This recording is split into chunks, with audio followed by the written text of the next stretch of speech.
$5,589 for a single ounce of gold. That is not a typo. That is not some analyst's wildest prediction. That actually happened. On January 28, 2026, gold hit an all-time high of $5,589.38 per ounce. And if you're sitting there thinking you missed the boat, that it's too late, that gold has already had its run, stick around. Because what's driving this rally isn't slowing down. In fact, it might just be getting started. You're listening to Converts, your guide to currency, crypto, and conversions. I'm here to break down what's really happening with gold right now, why central banks around the world are buying it like there's no tomorrow, and whether $6,000 gold is actually on the table. Let's get into it. First, let's set the scene. Gold touched that record high in late January, and since then it's pulled back about 13%. It's sitting around $4,660 as of this recording. Now, a 13% pullback sounds scary if you bought near the top. Nobody likes seeing red in their portfolio. But here's the thing. Zoom out.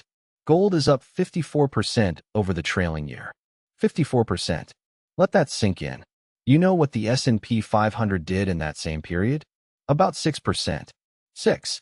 So the so-called boring, old-fashioned, your grandparents' investment is outperforming the stock market by almost 9 to 1.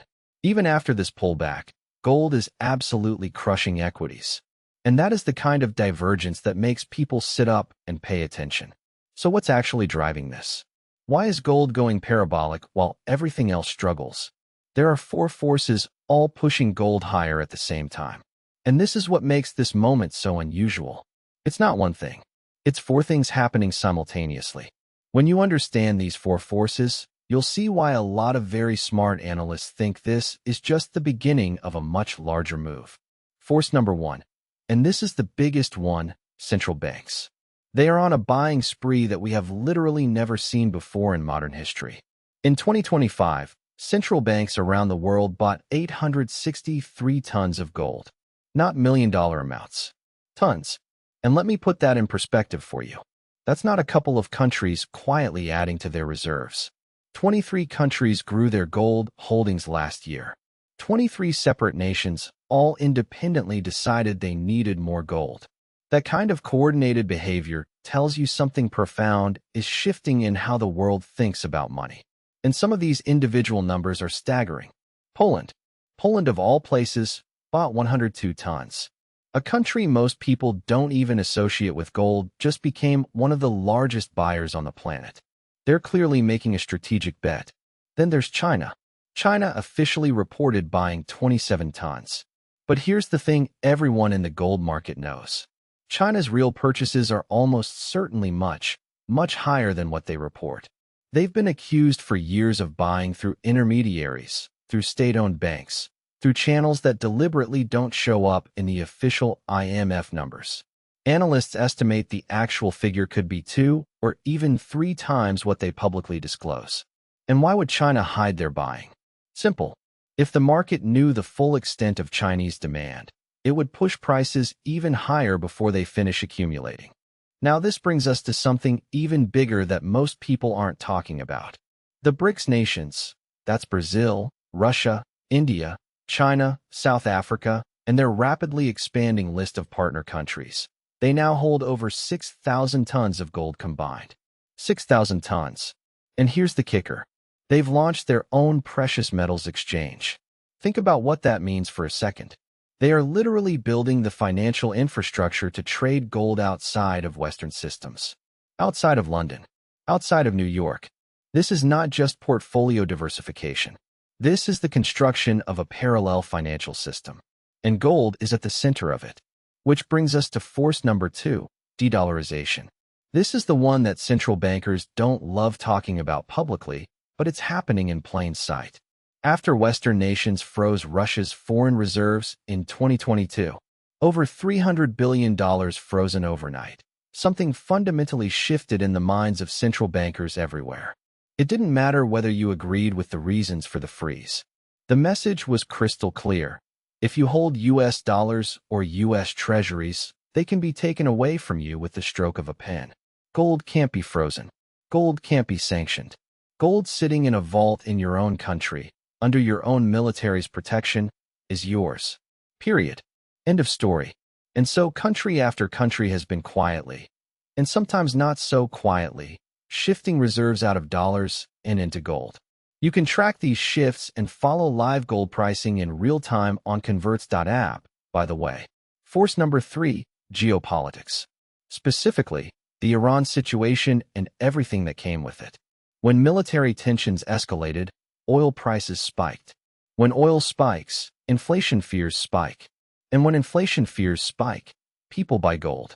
It is the oldest trade in the book. Gold has been money for 5,000 years. Long before dollars existed, long before banks existed, gold was how human beings stored value. And every single time the world gets scary, people run to it. It happened during World War II.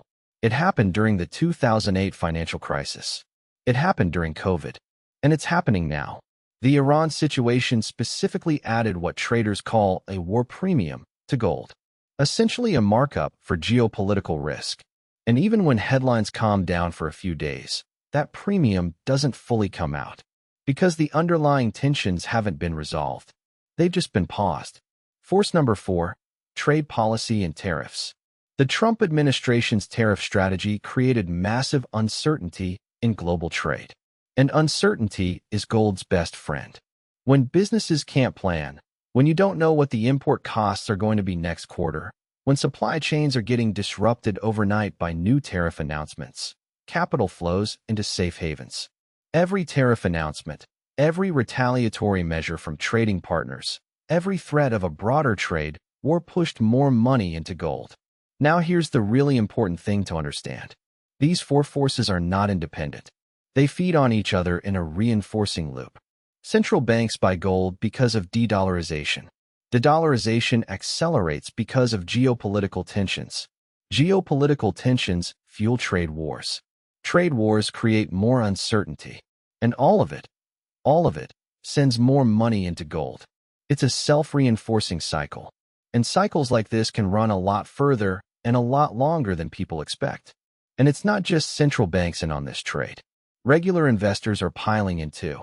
Gold ETFs, exchange-traded funds, saw record inflows of $89 billion in 2025. $89 billion. That's pension funds, hedge funds, family offices, and everyday retail investors all deciding at the same time that they need more gold exposure. When you see that kind of broad-based demand from every type of investor simultaneously, that's not a fad. That's a paradigm shift. So the question everyone wants answered, where does gold go from here? Is the rally over? Or is there more upside? Well, the major investment banks have put out their forecasts, and they are remarkably bullish. Check the full article on converts.app for the detailed breakdown of every bank's price target and their reasoning. But let me give you the highlights.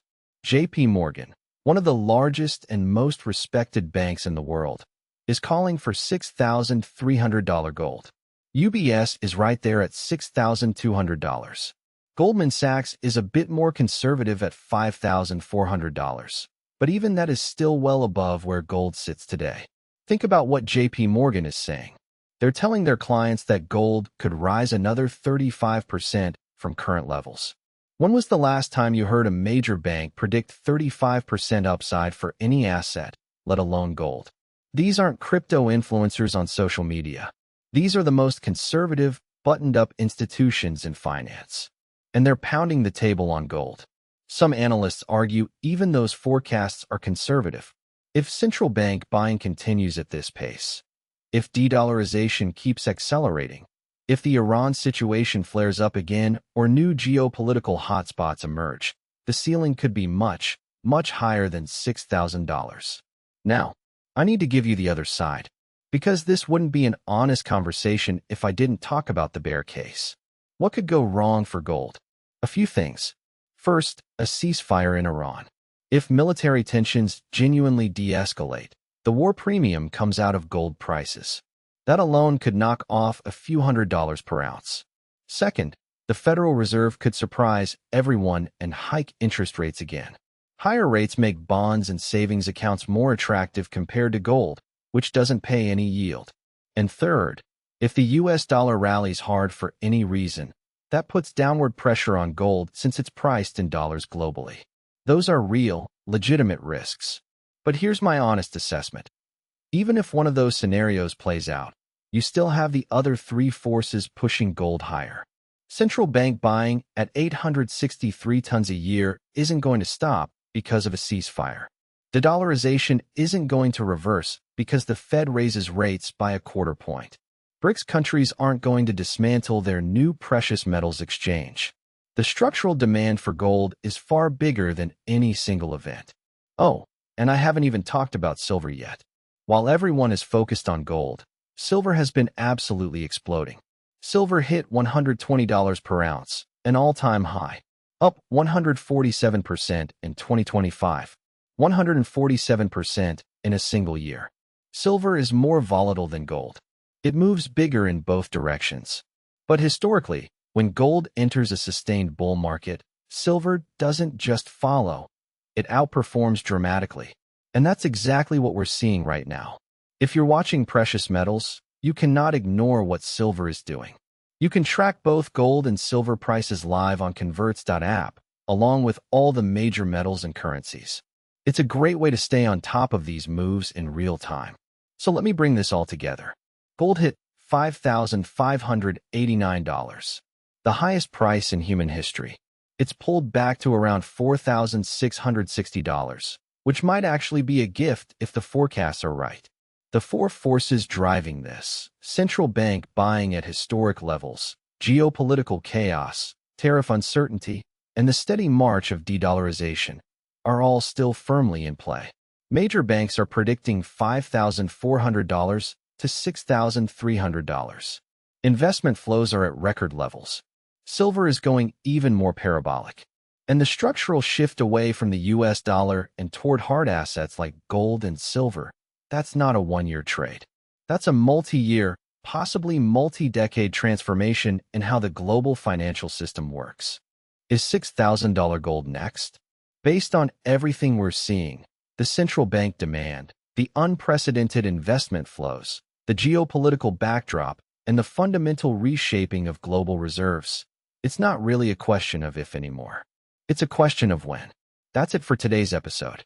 For the full article with all the details, head to converts.app. And if you found this helpful, subscribe wherever you're listening. Until next time.